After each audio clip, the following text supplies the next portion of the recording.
안녕하십니까. 리서치센터 이영곤입니다. 2017년 6월 12일 리서치 모닝 미팅 방송 시작하겠습니다. 먼저 증시 동향입니다. 자산분석실 임승미입니다. 주간 국내외 증시 동향 말씀드리겠습니다. 국내 증시는 상승 마감했습니다. 주중 글로벌 정치 리스크에 대한 경계감과 선물옵션 동시 만기일에도 불구하고 글로벌 증시 훈풍과 금융주 강세, 외국인 매수세 등에 힘입어 견조한 흐름 보였습니다. 일본 증시는 주중 글로벌 이벤트 경계감과 1분기 GDP 하향 조정, BOJ의 출구 전략 개시 가능성 등 영향으로 엔화 가치 급등하며 니케이 지수 2만 선에서 약보합세 보이며 하락 마감했습니다. 중국 증시는 인민은행의 유동성 공급과 무역 수지 등 경제지표 호조세와 더불어 중국 A주 MSCI 신흥지수 편입 기대감 등의 투심 살아나며 상승 마감했습니다. 유럽 증시는 주중 영국 총선 경계감과 아랍권 카타르 단교 등 영향으로 약세 마감했습니다. 주 후반엔 ECB의 경제 성장률 전망치 상향 조정에도 영국 총선에서 보수당이 과반 차지에 실패하며 혼조 흐름 보였습니다. 미국 증시는 주 초반 코미 전 FBI 국장 상원 증언 경계감이 지속되며 증언 이후에는 시장에서 예상한 수준이었다는 평가에 강보합세 보였습니다. 그러나 주 후반 애플이 마이너스 3.9% 급락하며 1년 6개월 만에 최대 일간 하락폭을 보였습니다. 이에 기술주 약세로 나스닥이 마이너스 2% 가까이 하락하며 혼조 마감했습니다. 다우지수는 사상 최고가를 경신했습니다. 이상입니다. 예, 주식 전략과 퀀트 전략 먼저 듣겠습니다. 저희 주식 전략 화수분 전략이라는 이름으로 자료가 나가고 있는데요. 이번 FOMC 회의에서 금리 인상 가능성 상당히 높은 상황인데 금리 인상 대비해서 전략 어떻게 가져가야 되는지 내용 점검해 보도록 하겠습니다. 예, 안녕하세요. 주식 전략 담당하는 이정환입니다. 오늘 말씀드릴 부분은 지난주에 약간 미국 증시에서 있었던 차별화된 모습을 갖고 먼저 시작을 하도록 하겠습니다. 지난주에 다우라든가 지난 금요일 날 다우라든가 이제 S&P 500 같은 경우는 큰 흐름은 없었는데 나스닥이 굉장히 큰 폭으로 하락을 했다는 특징을 갖고 있죠. 특히 필라델피아 반도체 지수가 거의 하루 안에 4% 정도 하락을 했기 때문에 우리나라의 그 흔히 얘기하는 IT의 주도주 이런 부분들이 약간 심리적인 투심이 좀 악화될 수 있는 부분은 맞는 것 같습니다. 근데 조금 본질적으로 보게 되면 어떻게 보게 되면 미국은 IT주가 조정을 받았던 게 아니라 고퍼주들이 굉장히 많은 조정을 받았다는 특성을 특히 갖고 있는 것 같습니다. 이거는 아무래도 이번 주에 열릴 FOMC 회의에서 미국의 금리 인상 가능성이 굉장히 높은 시점은 맞는 것 같습니다. 전반적으로 채권 선물 시장 안에서도 보게 되면 기존에는 굉장히 매수 포지션이 많았었는데 이게 매수 포지션이 최근에 좀 빠른 속도로 줄어들고 있는 것을 보게 되면 미국의 금리 인상 대비를 하는 포트폴리오 하나의 구축 전략으로 고퍼주를 매도를 하고 저퍼주를 매수를 하는 형태를 보인다는 특성을 갖고 있는 것 같습니다. 실제로 보면 IT 섹터가 아님에도 불구하고 2분기 동안 주가 수익률이 좋았고 PER이 상당히 높은 아마존이라든가 서너와 같은 소비재와 헬스케어도 모두 다 3% 정도 가까이 다 하락을 했다는 게 이런 특성을 좀 보이지 않나라는 생각을 하고 있습니다. 한국은 이번 주 출발을 할 때 실질적으로 보게 되면 필라델피아 반도체 지수하고 국내 IT 하드웨어 지수 간의 상관계수가 굉장히 높다는 점 생각을 하면 주 초반에 흔들릴 가능성은 굉장히 있다라고 생각을 하고 있습니다. 근데 기존에 말씀드렸던 것처럼 미국의 IT 섹터는 거의 19배에 가까운 PER을 갖고 있는 섹터입니다. 한국의 IT 섹터는 8배 정도에 불과하다는 특성을 좀 갖고 있거든요. 여전히 IT 섹터의 그 주도력이 끝나지 않았다는 생각을 하게 되면 이번에 흔들릴 때 기회가 굉장히 많이 주어질 거라고 생각을 하고 있습니다. 특히 국내 IT 같은 경우는 미국하고는 달리 EPS라든가 이익 증가율 자체가 굉장히 높은 수준에서 계속 올라가고 있기 때문에 한 번쯤 관심 있게 보시는 부분이 좀 맞지 않을까라는 생각을 하고 있고 특히 이번 주 FOMC 회의를 기점으로 해서 최근에 성장주들이 굉장히 강세를 보였거든요. 고퍼주들이. 근데 이 부분이 좀 해소가 되고 오히려 저 PER이라든가 저 PBR 주들이 굉장히 강세 흐름을 가져가는 패턴으로 좀 바뀔 가능성이 있다는 게 포트폴리오 운영 전략의 하나의 시사점이 좀 되지 않을까 생각을 하고 있습니다. 국내 저 PBR 대형 IT주들 관심 있게 보시게 되면 상대적으로 이런 구간에서 좋은 매수 기회가 되지 않을까 생각을 하고 있습니다. 이상입니다. 예, 다음은 퀀트 전략입니다. 연간 실적 상향 예상 종목이 가장 좋은 대피소다라는 제목의 자료인데요. 어떤 내용인지 들어보도록 하겠습니다. 예, 퀀트 담당 이경수입니다. 일단 방금 말씀을 드렸던 이제 저희 팀장님께서 말씀 주셨던 리스크 오프 현상을 이제 좀 제외하고 좀 말씀을 드리면요. 일단은 지난주라든지 최근에 이제 이 2분기 실적, 그러니까 죄송합니다. 1분기 실적이 이 확정 실적 나오고 나서의 흐름이 이 연간 실적이라든지 어닝 서프라이즈 종목이라든지 EQ라든지 즉 2분기 프리뷰 시즌에 연간 실적을 올릴 종목군들의 성과가 상당히 좋은 그런 모습이 관찰이 되고 있습니다. 그래서 업종으로 보면 최근 같은 경우는 건설이라든지 건자재, 은행, 조선항공, 해운, 전기 제품 이런 쪽의 업종의 이익이 상당히 크게 올라가고 있기 때문에 이쪽에 좀 관심을 가져야 될 것 같고 계속해서 좀 강조를 드리는데 실적은 지금 거의 대형주 측면에서만 이익이 상향 조정이 되고 있기 때문에 프리뷰 시즌이 시작이 되는 전후로는 사실상 대형주에 관심을 가져야 된다 이렇게 좀 생각을 합니다. 그리고 일단은 지난주 그 금요일날 위험 선호도가 상당히 좀 표준 편차 1.4 상위 9%에 해당하는 안전자산 선호가 나타났기 때문에 기존에 이제 줄곧 위험 선호가 이어졌기 때문에 이에 대한 반작용 대비해야 된다고 좀 생각을 하고 있습니다.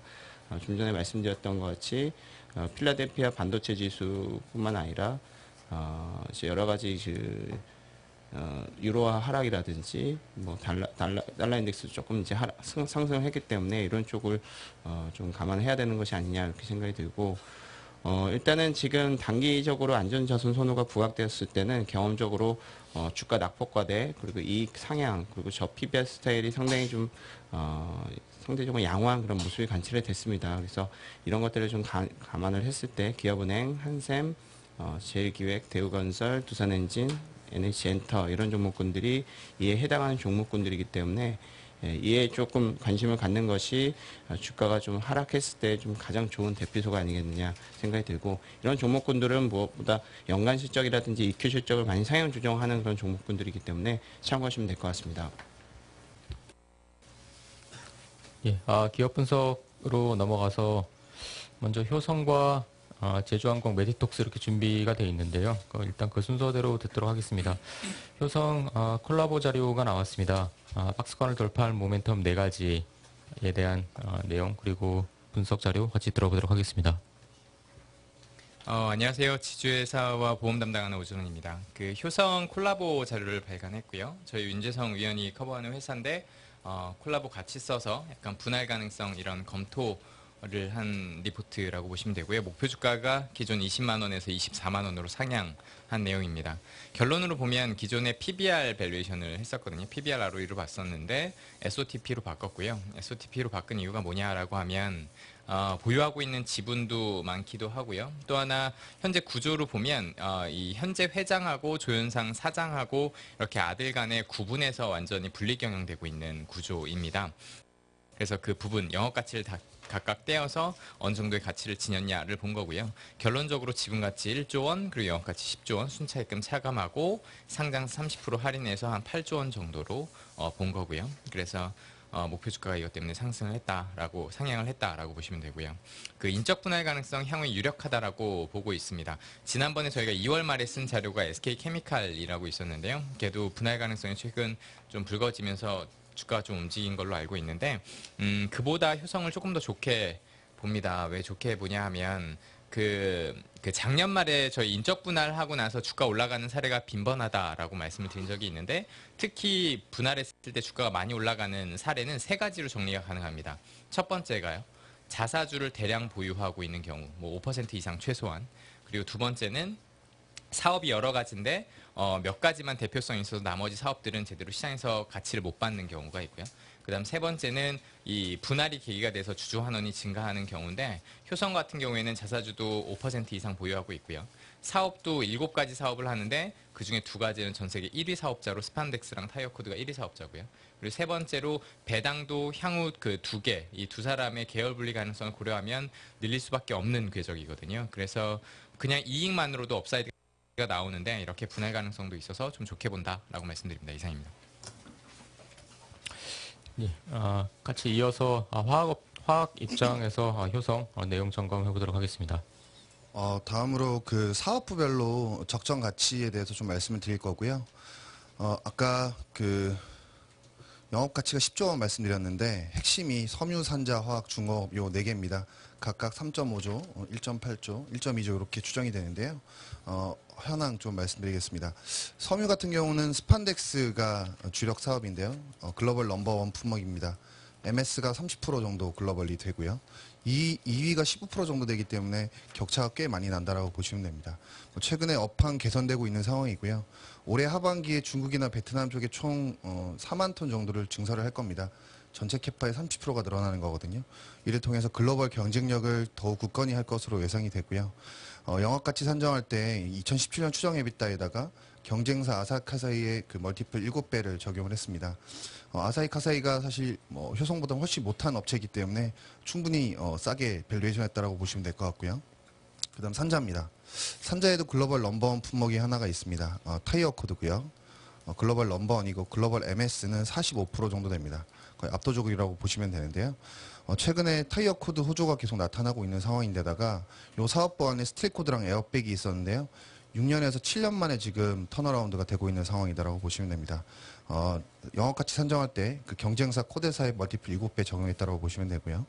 화학 같은 경우는 PDH 수익성이 지금 개선되고 있는 상황인데다가 PP 증설, NF3의 추가 증설이 실적에 반영될 수 있다라고 보시면 됩니다. 멀티플 5배 적용했고요.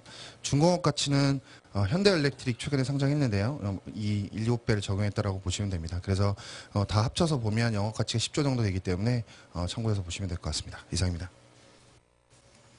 예, 다음은 제주항공 자료 준비가 되어 있습니다. 목표 주가 상향 조정되는 된 자료인데요. 실적에 대한 기대감이 계속 좀 커져가고 있는 것 같습니다. 내용 들어보도록 하겠습니다. 네, 운송 담당하고 있는 심석입니다. 일단 목표 주가 상향을 했습니다. 저희 15배 정도 계속 LCC드 밸류션 주고 있는데요. 이번에는 EPS를 좀 많이 올렸습니다. 한 추정치 대비 한 15% 정도 올려서요. 그걸 감안해서 목표 주가를 반영했다 보셔도 될 것 같습니다. 가장 큰 이유 중에 하나가 2분기 실적도 너무 좋습니다. 작년도 같은 경우에 2분기에 6억 정도 기록을 했는데요. 올해는 100억 정도가 좀 넘어가지 않을까 좀 생각하고 있는데요. 그만큼 여객에 대한 수요가 굉장히 좋은 것 같습니다. 저희가 여객을 얘기할 때 사실 7월달, 8월달 가장 좋습니다. 성수기라고 얘기를 하고 있는데요. 그 다음에 보면은 이제 저희가 1월달하고 2월달 괜찮다는 얘기 좀 많이 하고 있고요. 그 다음에가 이제 저희가 12월달도 성수기라고 얘기를 많이 하고 있습니다. 그리고 5월달 정도가 성수기. 그러니까 성수기 순서로 보면은 7, 8, 1, 2, 12, 5 정도 된다고 보시면 되는데요. 그러다 보니까 당연히 7, 8, 9, 3분기죠. 3분기 때가 사상 최대 실적이 나오는 거고요. 1, 2, 3월달, 3월달에서 1분기 때가 그 다음에 실적이 좋을 때입니다.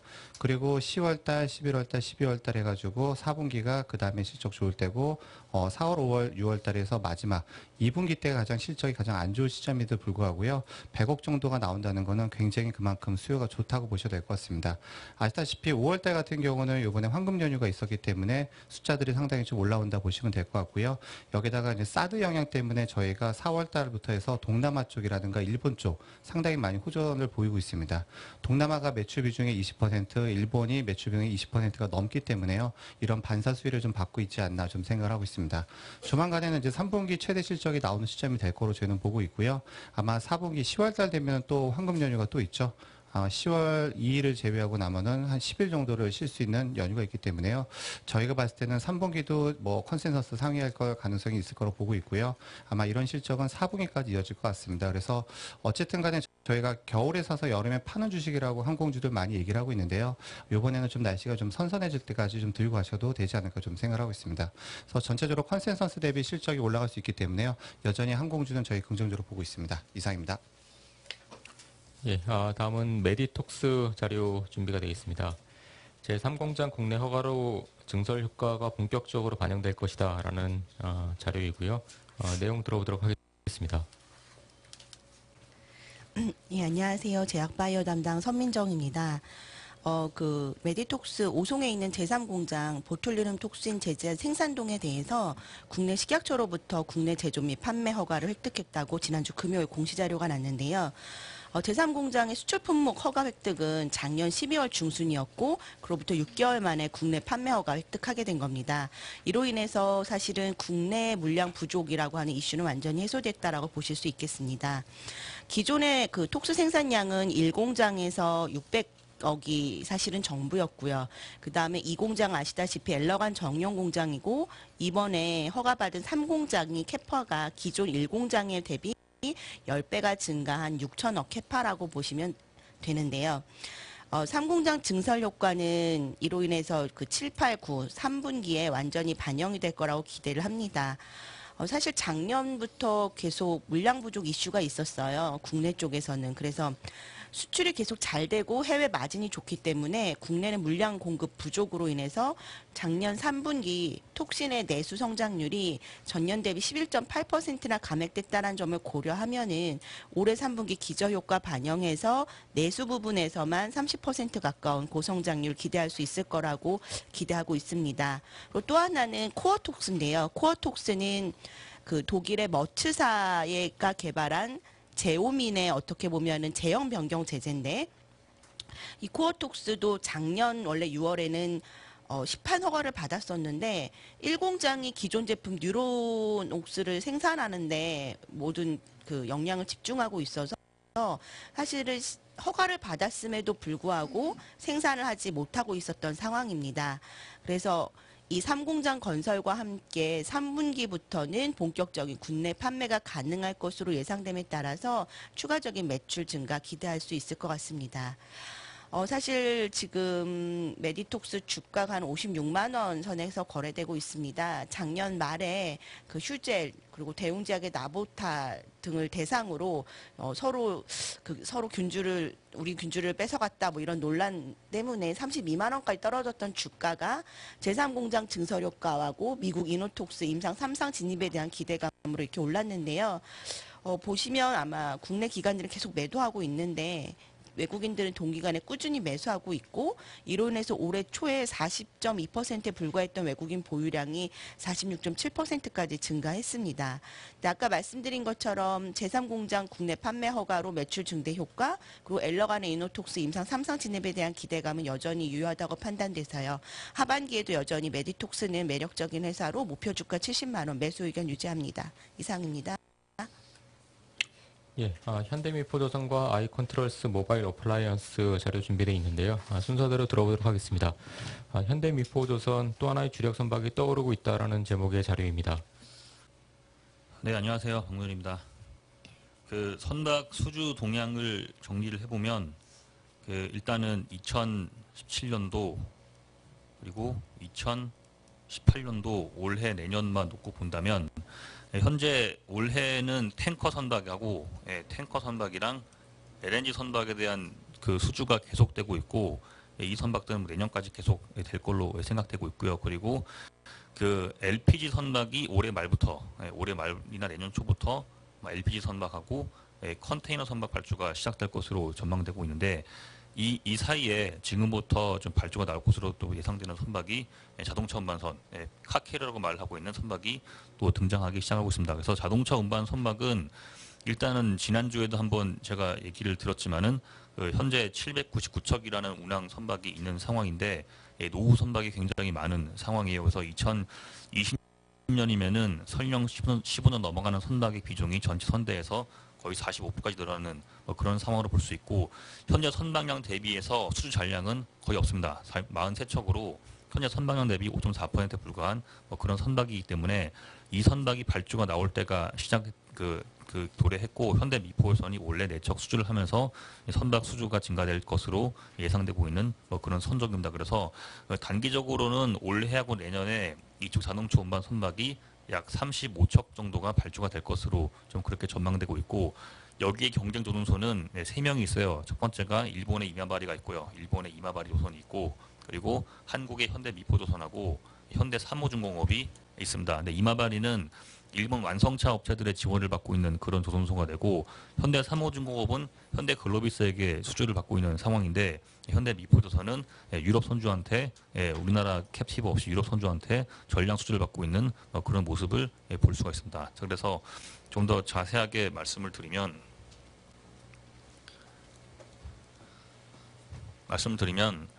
일단은 그 현재 그 2017, 18, 19, 20년 넘어갈수록 현재 전량에서 인도가 되는 선박수는 올해 지나게 되면은 거의 없는 상황이기 때문에 아마 2019, 20년 이때 인도가 되는 것을 목표로 발주가 될 것으로 보여지고 이때 발주가 되는 선박은 아마 올해 내년에 발주될 것이기 때문에 35척 정도로 예상되고 있습니다. 현대 미포조선이 연간 자동차 운반 선박을 인도하는 척수는 약 평균 한 4척 정도가 되는 상황이고요. 그리고 미포에서는 4개의 도크를 가지고 있는데 그 중에 하나의 도크가 자동차 운반 전용 선박 그 전용 도크이기 때문에 이 선박 발주가 나오는 것은 미포에서의 도크 효율성에 매우 높은 의미가 있다라고 말을 할 수가 있습니다. 그리고 마지막으로 선가를 보게 되면 이 그 현대 미포조선의 자동차 운반 선박 선가가 제일 높아요. 현대 3호중공업보다도 그 동일한 그 단위 대비 약 2% 정도 높은 선가를 보여주고 있고 중국하고 비교하더라도 20% 이상의 높은 선가를 보여주는 선종이기 때문에 이 자동차 운반 선박 발주가 나온다라고 하는 것은 미포조선의 도크를 채워주면서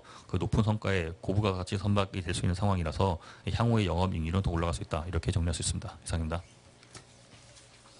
예, 다음은 아이컨트롤스입니다. 미래산업팀의 스몰캡 종목인데요. 점증하는 수주장고 고마진 사업부 매출 확대 기대된다라는 내용입니다. 들어보도록 하겠습니다. 네, 안녕하십니까. 미래산업팀 정주희입니다. 예, 오늘 아이컨트롤스에 대해서 말씀드리겠습니다. 일단 지금 1분기 기준 수주장고는 역대 최고치를 달성하면서 지금 계속 올라오고 있는 추세를 보이고 있는데요. 이제 여기서 주목하실 게 크게 사업부가 M&E, 그 다음에 스마트홈, IBS, 스마트 빌딩, 그 다음에 SOC 사업부로 크게 이렇게 나눠서 보실 수가 있는데요. 지금 이제 고수익성인 SH랑 IBS가 올라오고 있는 그림이고, 이제 4분기 때 실적 쇼크가 한번 일어났었는데요. 그게 이제 크게 이제 현대산업개발과 그 외의 물량으로 나눠서 보시면 되는데, 이제 현대산업 외에 M&E 쪽에서 지금 크게 실적 쇼크가 났었습니다. 근데 지금 관련 비용은 4분기 때 다 정리를 했고 1분기부터 지금 이익률이 회복되는 모습을 보이고 있습니다. 그리고 이제 저희가 2017년에 긍정적으로 보는 게 이 M&E 사업부 같은 경우는 신규 분양에 따라 매출이 연동이 많이 되는 사업부인데 지금 현대산업개발 2017년 분양 계획이 원래 기존에 연초에는 19,000세대에서 지금 26,000세대로 자체 공급 물량이 많이 늘어나면서 캡티브 물량이 이제 M&E 쪽에서 크게 증가할 것으로 보이고요. 그다음에 아까 말씀드렸다시피 스마트홈이랑 IBS 같은 경우는 지금 어떻게 보면은 IT 건축 업계에서는 IT 비중이 굉장히 작다고 볼 수가 있는데 저희가 이제 국내 경쟁사 2곳을 제외한 아이컨트롤스에서는 유일하게 이제 저희 캡티브를 보유하고 있다는 측면에서 SH랑 IBS가 같이 올라가는 그림. 그래서 역대 최대 실적을 저희가 전망을 하고 있습니다. 그래서 매수 추천드리겠습니다. 이상입니다. 예, 다음은 모바일 어플라이언스 탐방노트 자료 준비가 되어 있는데요. 신제품 출시 기대감으로 높은 밸류에이션 기록 중이라는 제목입니다. 들어보도록 하겠습니다. 네, 모바일 어플라이언스는 그 차량용 인포테인먼트를 주로 생산을 합니다. 뭐 블랙박스랑 내비게이션 이런 쪽을 갖다가 많이 생산을 하는데 상장한 지는 얼마 되지 않았는데 뭐 고객사 확대랑 그다음에 그 에이다스 쪽으로 진출한다고 해서 상당히 주가가 좀 올랐던 회사입니다. 다만 올해 뭐 성장률 나쁘지 않습니다. 뭐 매출액 15% 정도 늘어날 것으로 보고 있고요. 가장 큰 거는 이제 BMW 쪽으로 블랙박스를 수출하면서 의형이 좀 올라갈 것으로 생각을 합니다. 다만 감가상각비라든가 연구개발비가 늘어나고요. 그다음에 환율이 부정적으로 움직이면서 이익률이 하락할 것으로 생각을 합니다. 이 회사는 원래는 국내 시판 위주의 회사였고요. 그 OEM으로 공급을 하다가 현대 폰토스라는 회사의 브랜드를 인수를 하면서 자가 브랜드 사업을 하고 있고요. 하지만은 국내 쪽은 경쟁이 심한 상황이기 때문에 해외를 계속 뚫으려고 했었습니다. 그래서 BMW랑 아우디 쪽에서 성과가 났습니다. 물론 이쪽으로 진출하는 거는 OE 쪽이 아니라 PIDIO라고 하는 그 포트 인스톨드 옵션이라든가 아니면 딜러 인스톨드 옵션 같은 일단 그 BMW 쪽 독일에서 한국으로 이렇게 수출을 했을 때 한국 포트나 아니면 딜러 차원에서 한국 실정에 맞게 블랙박스랑 내비게이션을 장착하는 이런 사업이다라고 보시면 됩니다. 그래서 약간 니치마켓 성격이고요. 전략이고요.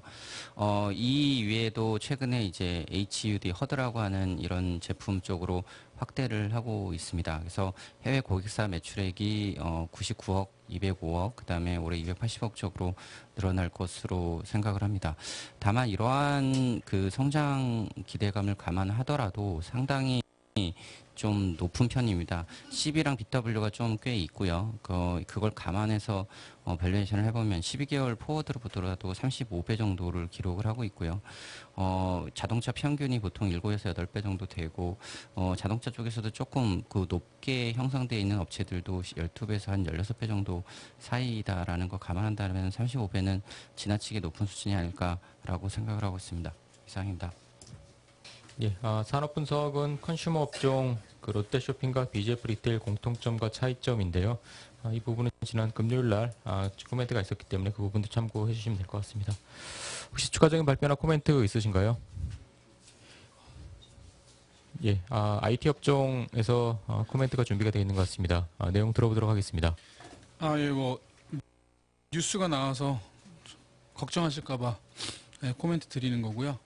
그 전자신문에 삼성전자 파운드리 사업부 퀄컴 거 진행하던 거 TSMC한테 뺏긴다는 내용이 있는데 일단 당연히 부정적인 내용입니다. 당연히 부정적인 내용인데 이게 그러면 삼성전자 실적이 크리티컬하냐라는 부분에 있어서는 굉장히 제한적이다라고 말씀드릴 수 있는 거고요. 올해 삼성전자 매출액이 230조죠. 영업이익은 48조 정도 보고 있고 그 중에서 시스템 LSI의 파운드리 사업부가 차지하는 매출액이 한 13조 정도 되는데 그 13조 안에서 시스템 LSI가 이제 매출 13조 정도가 되는데 그 안에서 파운드리 사업부가 한 3분의 1 정도 됩니다. 그러니까 이제 5조가 채 안 되는 거고요. 그 5조 안에서 퀄컴이 차지하는 비중이 또 한 40% 정도 되거든요. 그럼 한 이제 3조 조금 2조 정도 되는 거죠. 매출액 기준으로는. 그래서 이제 굉장히 미미한 금액이다라고 보시면 될 것 같고 영업이익단으로는 사실은 시스템 LSI 올해 48조 중에 1조밖에 안 하거든요. 시스템 LSI 전체로. 그리고 그 중에서 또 파운드리로 나누면 또 이것도 한 20%로 낮아지는 거죠. 그래서 7, 8조 중에 0.2조 정도 되는 영향이다라고 보시면 될 것 같고 이게 이제 당장은 아니고요. 한 내년 정도에 들어가는 물량부터는 퀄컴에서 들어오는 물량 자체가 삼성전자한테는 부정적으로 작용할 수 있다라고 보고 있는데 시스템 LSI 사업부 전체적으로 놓고 보면 그러니까 이제 비메모리 반도체 사업부 전체적으로 놓고 보면은 삼성전자가 자체적으로 하고 있는 AP도 있고 그리고 이제 카메라 이미지 센서나 이런 것들도 분명히 많기 때문에 최근에 캐파가 부족해서 증설을 진행하는 부분들이 분명히 있었거든요. 그렇기 때문에 만약에 퀄컴 물량이 빠진다고 해서 실적에는 크게 이제 타격적이진 않겠지만 이제 문제는 그런 거죠. 이제 최첨단 사업부라는 이미지에서 조금 이제 도태될 수 있는 부분은 분명히 있는 건데 어차피 삼성전자가 비메모리 자체 같은 경우에는 주력 사업이 아니기 때문에 이렇게 너무 과도하게 우려하실 필요는 없는 거고요. 그리고 이게 사실은 왔다 갔다 하거든요. TSMC 쪽으로 넘어갔다가 다시 삼성한테 넘어갔다 이렇게 왔다 갔다 하는 부분이기 때문에 당장은 너무 그렇게 과도하게 우려하실 필요 없고 한 2년 후, 3년 후에 다시 삼성전자가 7나노 기술이나 이런 것들을 대응하면은 충분히 이제 뒤집을 수 있는 뉴스이기 때문에 너무 걱정 안 하셔도 될 것 같습니다. 예, 추가 발표 없으시면은 이상으로 그 일부 모닝 미팅 방송을 마치고요. 바로 이어서 투자 종목 방송 진행하도록 하겠습니다.